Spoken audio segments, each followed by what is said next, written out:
ಕಮ್ಮಿ ಆಗಿದೆ ಹೇಳಿ? ಕೈಗೊಬ್ಬ ಆಳು, ಕಾಲ್ಗೊಬ್ಬ ಆಳು, ಎಲ್ಲ ಆಳುಗಳನ್ನು ತಂದಿಟ್ಟಿದ್ದೀರಿ. ಅದು ಅಲ್ಲದೆ ನನಗೊಂದು ಕೆಲಸ ಮಾಡ್ಲಿಕ್ಕೂ ಬಿಡ್ತಿಲ್ಲ ನೀವು.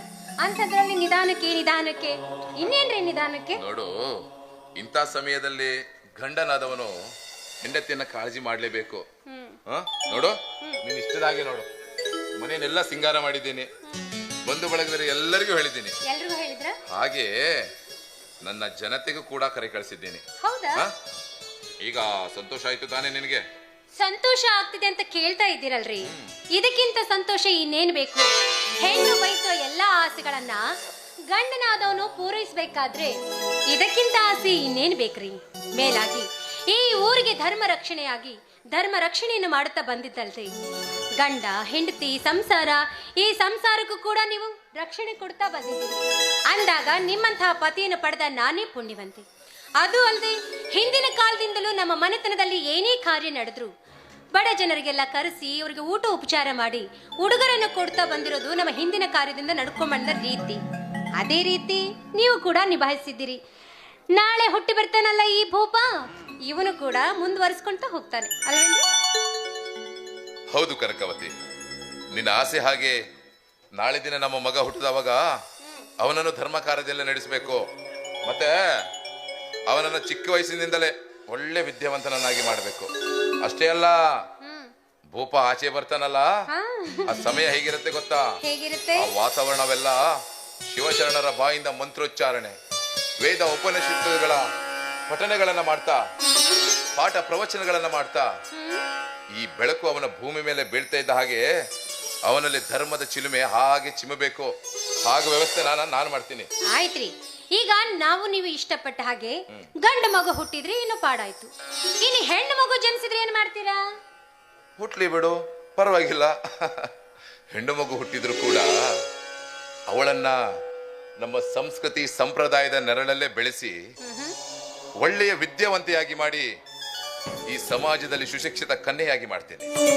ಅಷ್ಟೇ ಅಲ್ಲ, ಅವಳಿಗೆ ಅವಳ ಇಷ್ಟದ ಹಾಗೆ ಯೋಗ್ಯ ವರನನ್ನ ಹುಡುಕಿ ಮದುವೆ ಮಾಡಿ ಮಗಳು ಮತ್ತು ಅಳಿಯನಿಂದ ನನ್ನ ಧರ್ಮ ಕಾರ್ಯವನ್ನ ಮುನ್ನಡೆಸ್ಕೊಂಡು ಹೋಗ್ತೀನಪ್ಪ. ಇರ್ಲಿ ಬಿಡಿ, ಹೆಣ್ಣು ಗಂಡು ಒಟ್ಟಿನಲ್ಲಿ ಮನೆಗೆ ಕುಲದೀಪ ಬಂದ್ರೆ ಅಷ್ಟೇ ಸಾಕು ಅಲ್ರಿ? ಅಂದ ಹಾಗೆ ಇಷ್ಟೊತ್ತಿಗಾಗ್ಲೇ ಅಣ್ಣ ಅತ್ತಿಗೆ ಬರ್ಬೇಕಾಗಿತ್ತು, ಇನ್ನೂ ಬರ್ಲಿಲ್ಲ. ಶಾಂತಕ್ಕನ ಮಗಳು ಇಲ್ಲದಾಳೆ, ಬಾರಮ್ಮ. ಅಮ್ಮ ಯಾಕೆ ಬರ್ಲಿಲ್ವೋ? ಸ್ವಲ್ಪ ಕೆಲಸದಲ್ಲಿದ್ರು, ಆಮೇಲೆ ಬರ್ತೀನಿ ಅಂದ್ರೆ. ಆಮೇಲೆ ಬರ್ತೀನಿ. ಕಳ್ಸ್ಕೊಟ್ರಾ? ಬೇಗ ಅತ್ತೆ ನೋಡ್ಬೇಕಲ್ಲ. ಹೇಗ್ ಬಂದೆ? ಕಾರಲ್ಲಿ ಬಂದು. ಬೇಗ ನಿಮ್ಮ ಅಪ್ಪನು ಬರ್ಬೇಕಂತ ಹೇಳ್ಬೇಕಂತ ಅಂದೆ, ಆಮೇಲೆ ಬರ್ತಾರೆ ಅಂದ್ರ ಸರಿ. ನೀನ್ ಕೂತ್ಕೋ, ಏನಾದ್ರು ಕುಡಿತ್ಯಾ? ಏನ್ರಿ ಮನೆ ಕಾರ್ಯನೇ ಇಷ್ಟೊತ್ತಿದೆ, ಇಷ್ಟೊತ್ತಾದ್ರೂ ನನ್ನ ಅಣ್ಣ ಬರ್ಲಿಲ್ವಲ್ಲ? ಬರ್ಲಿ ಅವನು ಮಾಡ್ತಾರೆ ಬಿಡು. ಬಂದ್ಬಿಟ್ಟು ಮತ್ತಂಗೆ ನಾವೆಲ್ಲರೂ ಬಂದ್ಬಿಟ್ವಿ. ಸಂತೋಷ ತಾನೆ? ನೆನೆದವರ ಮನದಲ್ಲಿ ಅಂದಾಗೆ ನಾವಿಗೋ ಬಂದೇ ಬಿಟ್ವಿ. ಸಂತೋಷ ತಾನೆ?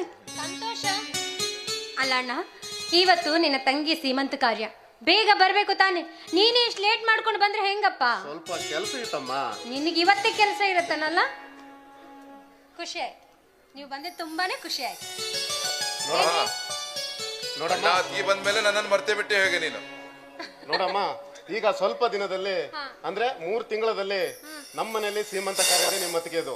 ನಾವ್ ಹೇಗೆ ನಿನ್ನ ಸೀಮಂತ ಕಾರ್ಯಕ್ಕೆ ಬಂದಿದ್ವೋ ಹಾಗೆ ನಿನ್ನ ಹೊಟ್ಟೆಲಿರುವ ಗಂಡು ಮಗು ನನ್ನ ಅಳಿಯನನ್ನ ಕರ್ಕೊಂಡು ನೀವು ಕುಟುಂಬ ಸಮೇತರಾಗಿ ಬರಬೇಕು. ನಮ್ಮ ಮನೆಯ ಈ ಸಂತೋಷ ನಾಳೆ ದಿನ ನಿಮ್ಮ ಮನೆಯಲ್ಲೂ ಇದೆ ಅಂದಾಗ ತುಂಬಾ ಖುಷಿ ಆಗತ್ತೆ ಬಾವ, ತುಂಬಾ ಖುಷಿ ಆಗತ್ತೆ ನನಗೂ ಕೂಡ. ಬಾವ ಹೇಗಿದ್ದೀರಾ ನೀವು? ನೋಡ ಹೇಗಿದ್ದೀನಿ ಅಂತ.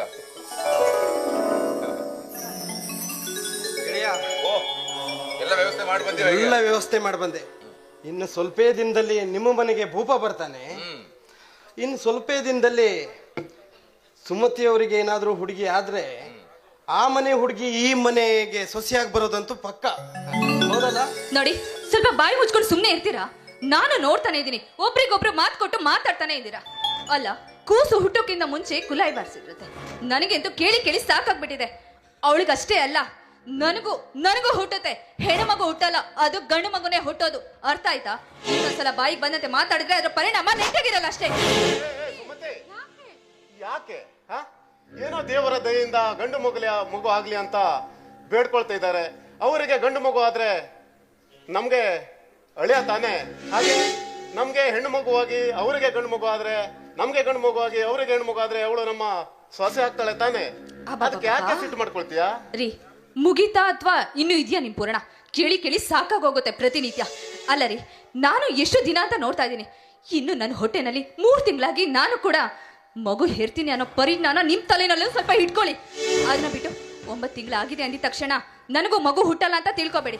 ನೋಡಿ ಆಯ್ತು, ನನಗೆ ಗಂಡು ಮಗು ಅಲ್ಲದೆ ಹೆಣ್ಣು ಮಗುನೇ ಹುಟ್ಟುತ್ತೆ ಅನ್ಕೊಳ್ಳಿ. ಈಗೇನು ಅವ್ರ ಮನೆಗೆ ಸೊಸೆಯಾಗಿ ತಂದ್ಕೊಂಡು ಸಮಾಧಾನದಿಂದ ಸಂತೋಷ ಪಡೋಣ. ಈಗ ನಿಮ್ಗೆ ನೆಮ್ಮದಿ ತಾನೆ, ಸಂತೋಷನಾ? ಯಾಕಮ್ಮ ಹೀಗೆಲ್ಲ ಮಾತಾಡ್ತಿದ್ಯಾ? ನೋಡು, ಸಂತೋಷದ ಕಾರ್ಯಕ್ಕೆ ಬಂದಿದ್ದೆ ತಾನೆ. ನೋಡಮ್ಮ, ದೇವರ ದಯೆಯಿಂದ ನಿನಗೂ ಗಂಡು ಮಗು ಆಗ್ಲಿ, ಅವರಿಗೂ ನನ್ನ ತಂಗಿಗೂ ಗಂಡು ಮಗು ಆಗ್ಲಿ. ಆಯ್ತಾ? ಈಗ ಶ್ರೀಮಂತ ಕಾರ್ಯ ಮುಂದುವರಿಸೋಣವೇ? ಅತ್ತಿಗೆ, ನಿಮಗೆ ಗಂಡು ಮಗುನೇ ಆಗ್ಲಿ, ನನಗೆ ಹೆಣ್ಮಗುನೇ ಆಗ್ಲಿ, ಎಲ್ಲೇ ಹೋದ್ರು ಎಲ್ಲೇ ಬಂದ್ರು ಇಬ್ರು ಸಂಬಂಧಿಕರಾಗ್ಲೇಬೇಕು ತಾನೆ. ಗಂಡು ಹುಟ್ಟಿದ್ರೆ, ನನಗೆ ಗಂಡು ಹುಟ್ಟಿದ್ರೆ ನಿಮ್ಮ ಮನೆ ಹೆಣ್ಣು ತೆಗೆದುಕೊಳ್ತೀವಿ. ಅಥವಾ ನಿಮಗೆ ಗಂಡು ಹುಟ್ಟಿ ನನಗೆ ಹೆಣ್ಣು ಹುಟ್ಟಿದ್ರೆ ನಿಮ್ಮ ಮನೆಗೆ ನನ್ನ ಮಗಳನ್ನ ಸೊಸೆಯನ್ನಾಗಿ ಕಳಿಸ್ತೀನಿ. ಮುಗಿದು ಹೋಯ್ತು. ಆಯ್ತು ಬಿಡಿ, ಇನ್ನೇನ್ ಮಾಡಕ್ಕಾಗುತ್ತೆ. ಹುಟ್ಟಿದ ಮಗು ಯಾವ್ದಾದ್ರೂ ಸಾಕ್ಲೇಬೇಕು ತಾನೆ. ಅಣ್ಣ, ಇವತ್ ಯಾವ ದಿನ ಅಂತ ನೆನ್ಪಿದೆ ತಾನೆ? ನೋಡು, ಅಂದಹಾಗೆ ಅದ್ಕೆಗೆ ಸೀಮಂತ ಇಟ್ಕೊಂಡಿದ್ವಿ. ಅವ್ರನ್ನ ರೆಡಿ ಮಾಡೋ ಜವಾಬ್ದಾರಿ ನಂದು. ಸರಿ ಅದಕ್ಕೆ ಬನ್ನಿ ಕೂತ್ಕೊಳ್ಳಿ, ರೆಡಿ ಮಾಡ್ತೀನಿ. ಇಲ್ಲಾಂದ್ರೆ ಈ ಕಂತೆ ಪುರಾಣ ಇವತ್ತಿಗೆ ಮುಗಿಯಲ್ಲ. ನಡೀರಿ.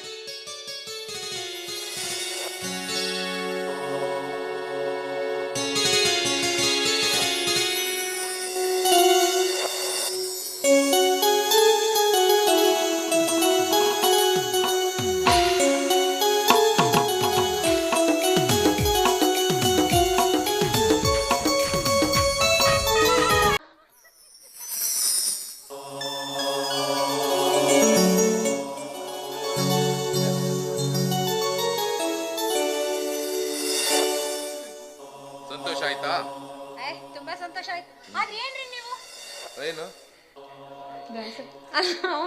ಯೋಗ ಮಾಡಕಂತ್ರ ಬಿಡೋದಿಲ್ಲ, ಕೈ ಕಾಲು ಅಲ್ಲಾಡ್ಸಕ್ಕೂ ಬಿಡೋದಿಲ್ಲ ಇವರು. ತುಂಬಾ ಗರ್ಭಿಣಿ ಕುಣಿದ್ರೆ ಹೇಗಾಗತ್ತೆ ಹೇಳು? ಏನ್ ಅದಕ್ಕೆ ನೀವು ಇಂಥ ಸಮಯದಲ್ಲೂ ನೀವು ಡ್ಯಾನ್ಸ್ ಮಾಡಿದ್ರೆ ಸರಿನಾ? ನೋಡಿ, ಹಾಗೆಲ್ಲ ಮಾಡಬಾರ್ದು. ಆಮೇಲೆ ಹೊಟ್ಟೆಲಿರೋ ಮಗುಗೆ ಏನಾದ್ರೂ ತೊಂದರೆ ಆಗ್ಬಿಟ್ರೆ ಅಲ್ವಾ ಅಣ್ಣ? ನೀನೇ ಸ್ವಲ್ಪ ತಿಳಿ ಹೇಳು ಅವಳಿಗೆ. ನಾನಂತೂ ಯಾವಾಗ್ಲೂ ಅದಕ್ಕೆ ಸಣ್ಣ ಪುಟ್ಟ ತಪ್ಪು ಮಾಡಿದಾಗ ಹೇಳ್ತಾ ಇರ್ತೀನಿ ಅಲ್ವಾ? ಅದಕ್ಕೆ ಅಕ್ಕಿ ಸೇರ್ಬಿಟ್ರೆ ನಾವು ಅಷ್ಟೇ ಮರ್ತು ಹೋಗ್ಬಿಡ್ತೀವಿ. ಸರಿ, ಎಲ್ಲ ಸಿಹಿ ಊಟ ಮಾಡೋಣ. ಮತ್ತೆ ನನ್ನ ಜನ ಎಲ್ಲ ಬಂದಿದಾರಲ್ಲ, ಅವ್ರಿಗೆಲ್ಲ ನಿಮ್ಮನ್ನ ಪರಿಚಯ ಮಾಡ್ತೀನಿ. ಬನ್ನಿ. ಸರಿ ಸರಿ, ನಡೀರಿ ಹೋಗೋಣ. ಆದ್ರೆ ಇವತ್ತಿನ ರಾತ್ರಿ ನೀವು ಇಲ್ಲೇ ಹೊರಬೇಕು ಬಾವಾ. ಅಣ್ಣ ನೋಡೋಣ, ನಾನು ಅರ್ಜೆಂಟಾಗಿ ಹೋಗ್ಲೇಬೇಕು. ಅದಕ್ಕೆ ಎಲ್ಲ ಕಾರ್ಯ ಎಲ್ಲ ಮುಗೀತಲ್ಲ, ಇನ್ನೇನು ಕೆಲಸ? ನಾನಿನ್ನು ಹೊರಡ್ಬೋದಾ? ಇಲ್ಲ, ಅದೆಂದಿಗೂ ಸಾಧ್ಯ ಇಲ್ಲ. ಅಲ್ಲ, ಬಂದಿರೋದು ಸೀಮಂತ ಕಾರ್ಯಕ್ಕೆ, ಹೀಗೆ ಬಂದು ಹೀಗೆ ಹೋಗೋದಕ್ಕೆ ಬಂದ್ರ? ನೋಡಿ, ಇವತ್ತೇನೇ ಆಗ್ಲಿ ನೀವು ಈ ಮನೇಲಿ ಇರ್ಲೇಬೇಕು. ಅಣ್ಣ ಪ್ಲೀಸ್ ಅಣ್ಣ, ಇವತ್ತೊಂದಿನ ಇಲ್ಲೇ ಇರು. ನಮ್ಮ ಕನಕಮ್ಮ ಹೇಳ್ದಾಗೆ ಸುಮತಿ, ನೀವು ಇವತ್ತೇ ಹೋಗ್ಬೇಕಾ? ಅದರಲ್ಲೂ ಅಣ್ಣ ಒಬ್ಬಳೇ ತಂಗಿ ನೀನು. ಇವತ್ತೇ ಈ ಮನೇನೆ ಹೋಗ್ಬಿಟ್ರೆ ಹೇಗೆ? ಅರ್ಥವಾಯ್ತು ಬಿಡು ನಿನ್ನ ಬುದ್ಧಿ. ಏನಂದ್ರೆ ನಾವು ಇವತ್ತು ಹೋಗೋಕ್ಕಿಂತ ಅದಕ್ಕೆ ಮನ್ಸು ನೋಯಿಸೋದಕ್ಕೆ ಯಾಕೋ ಇಷ್ಟವಿಲ್ಲ. ಅದಕ್ಕೆ ಇವತ್ತೊಂದು ದಿವಸ ಇದ್ದು. ನನ್ ಗೊತ್ತಮ್ಮ, ಹೆಣ್ಮಕ್ಳು ತವ್ರ ಮನೆಗೆ ಬಂದಾಗ ಗಂಡನ ಮನೆನೇ ಮರ್ತು ಬಿಡ್ತಾರೆ. ಆಗ್ಲಮ್ಮ, ನೀನ್ ಹೇಳ್ದಂತೆ ಆಗ್ಲಿ. ಇವತ್ತಿನ ರಾತ್ರಿ ನಮ್ಮ ಮನೆಯಲ್ಲಿ ನಾನು ಬರ್ತೀನಂತೆ, ಸುಮ್ಮನೆ. ಬಾವಾ. ಆಯ್ತಮ್ಮ. ಬಾವಾ. ಅಣ್ಣ ನಡೀರಿ. ಇವತ್ತು ಹೇಗೂ ಇರ್ತೀನಲ್ಲ, ಎಲ್ಲರೂ ಸಂತೋಷವಾಗಿ ಒಟ್ಟಿಗೆ ಕುತ್ಕೊಂಡು ಊಟ ಮಾಡೋಣ. ನಡೀರಿ ಅದಕ್ಕೆ ನಡೀರಿ. ತೋರಿಸ್ತೀನಿ. ನೀವಾ ಎಷ್ಟು ವರ್ಷಕ್ಕೆ ಹೋಗೋ ಬಾವಾ? ನಾವಿಬ್ರು ಹೋಗೋದಾ?